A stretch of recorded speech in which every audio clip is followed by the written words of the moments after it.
The song in the stillness. The morning sun stretched over the horizon like honey spilling over the rim of a pot, spilling warmth across the quiet land. The prairie grass shimmered gold, waving softly under a lazy wind that carried the smell of sage and rain dust. A rooster crowed somewhere behind the house, and the sound echoed across the wide, empty valley. Inside the kitchen of the Mayfield ranch, Clara Mayfield was already awake. She always was, long before the men who worked the fields and long before the world began to stir. The kitchen was her realm, her little kingdom of warmth and spice, where she could almost forget the grief that had once hollowed her out. The stove crackled with steady life, its belly filled with burning mesquite wood. The faint hiss of bacon, the bubbling stew, the creak of old floorboards, these sounds were her companions. Her sleeves were rolled up to her elbows, soft curls of hair escaping her bun as she kneaded dough. Her hands were small but strong, the kind that had worked through loss without complaint.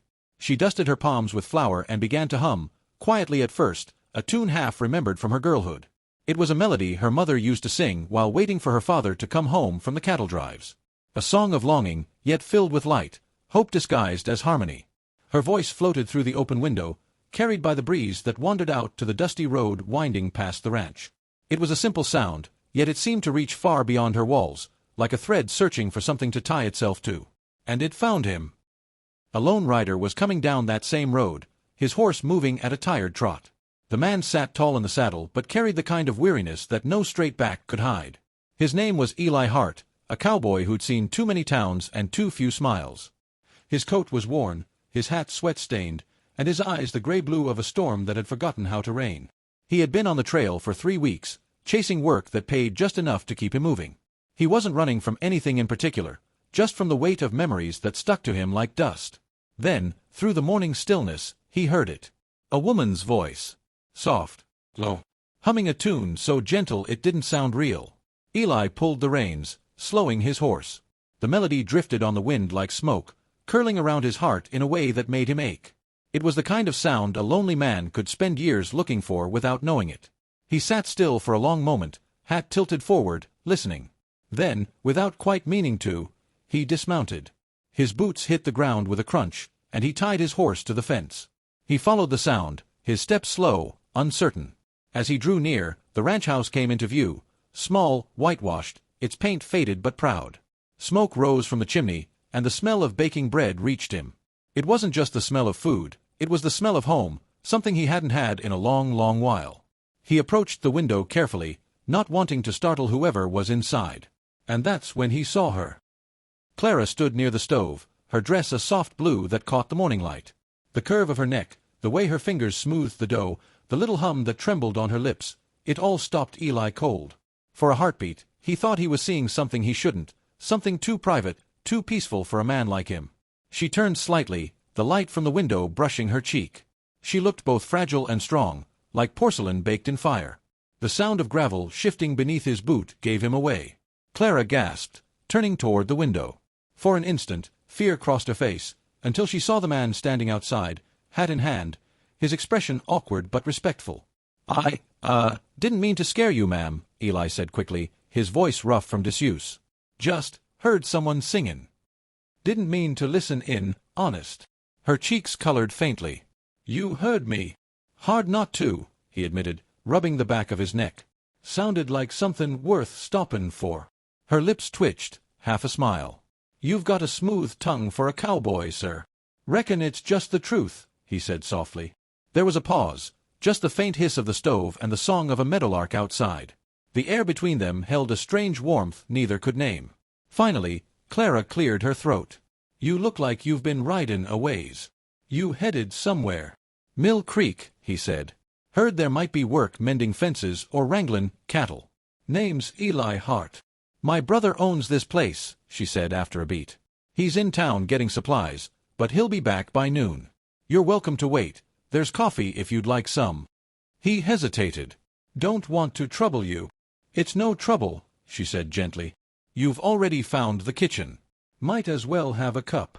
Eli smiled faintly and nodded. "Much obliged, ma'am." Inside, the warmth of the stove wrapped around him like a blanket. Clara poured him a cup of coffee, strong, black, and steaming. He held it between his rough hands as if it were something precious. "Been on the trail long?" she asked. "Feels like forever," he said with a half-smile. Left Abilene near 2 months back. Worked a few ranches. Lost my horse for a bit. Found him again. Guess I just keep movin' till something tells me to stop." She looked at him quietly, then said, "Maybe this is where you stop for a while." He looked up. "You offering work or coffee?" "Both, maybe," she said, and this time her smile reached her eyes. They talked a little more, about the land, the cattle, the storms that came without warning. He told her about nights spent under the open sky, how the stars looked bigger when you had no roof. She listened, her heart softening toward the stranger with the quiet eyes and the voice that carried loneliness like a song.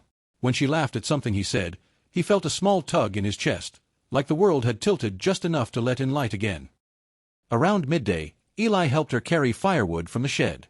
He worked silently, respectful, never looking at her longer than was polite. Yet every time she glanced his way, she caught a trace of gentleness in him, a patience uncommon in men who'd seen too much of the road. While he stacked the logs, she stirred the stew, humming again without realizing it. Eli paused, resting his hands on his knees, listening. "That tune," he said after a moment. "You always hum it." She looked up, startled. "I didn't even notice I was." "It's got a kind of peace to it," he said. "Like the world ain't quite so mean while it's playin'." Her eyes softened. "It's something my mother used to sing, back when we still believed men came home from the frontier."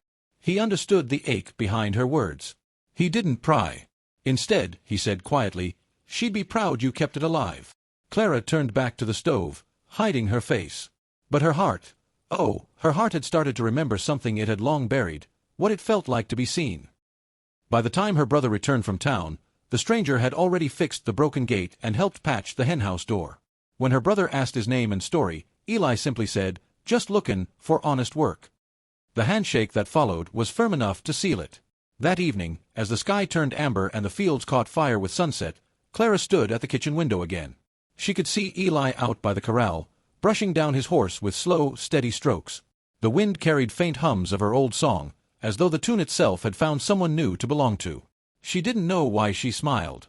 Only that, for the first time in years, she wanted to. When she closed up the kitchen that night, the last sound she heard wasn't the crackle of the dying fire, but the low hum of a cowboy's voice in the distance, carrying her song back to her. And it made her heart tremble.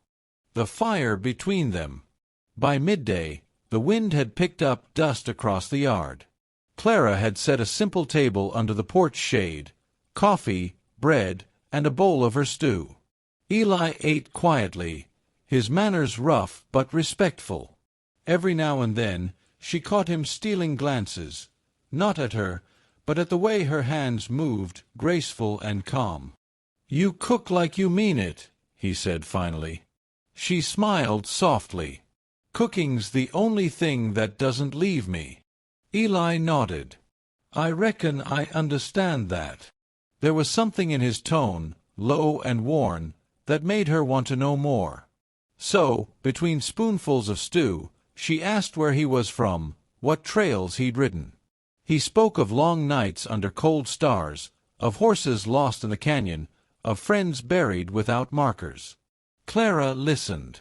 Her heart ached for him, because she knew what loss did to a soul. When the afternoon light turned gold, her brother rode in, suspicious at first of the stranger on their porch. But after a short talk and a handshake, Eli was offered a bunk in the barn and work with the cattle. That night, Clara returned to the kitchen alone again. Yet, something had changed. She found herself humming once more, not from habit, but from warmth. She didn't know the cowboy was sitting outside the barn, listening to her through the stillness of the evening. Days turned into weeks. He worked hard, quiet but kind. She cooked, laughed more, and found her mornings brighter. The two often met in the kitchen at dawn, she with flour on her cheeks, he with dust on his boots. Then one night, a storm rolled in hard from the west. Thunder cracked, and Eli rushed to close the barn doors. Clara, worried, stepped out with a lantern, calling his name. The wind caught her shawl, pulling her off balance, and before she fell, Eli was there, steadying her. For a long moment, they stood close, his hands on her arms, her breath trembling. "Thank you," she whispered. He met her eyes, the lamplight flickering between them. "Ain't no trouble," he murmured. "Couldn't let the one who sings to my heart get caught by the wind." The words slipped out before he could stop them. Clara's breath hitched, but she didn't look away. Outside, the rain poured down, drumming against the roof. Inside, their silence said everything else. By morning, the storm had passed, but the hush between them had deepened, like something sacred, born in thunder and song. As Eli saddled his horse for work, Clara stepped onto the porch with a loaf of bread wrapped in cloth. "Something for your ride," she said. He smiled. "You always hum when you bake." She looked down shyly. "Only when I'm thinkin' of someone." He paused, the weight of her words settling in his chest. Then he tipped his hat low. "Guess I'll hope you keep singin', ma'am." And as he rode out across the sunlit fields, her voice followed him again, soft, steady, and full of promise.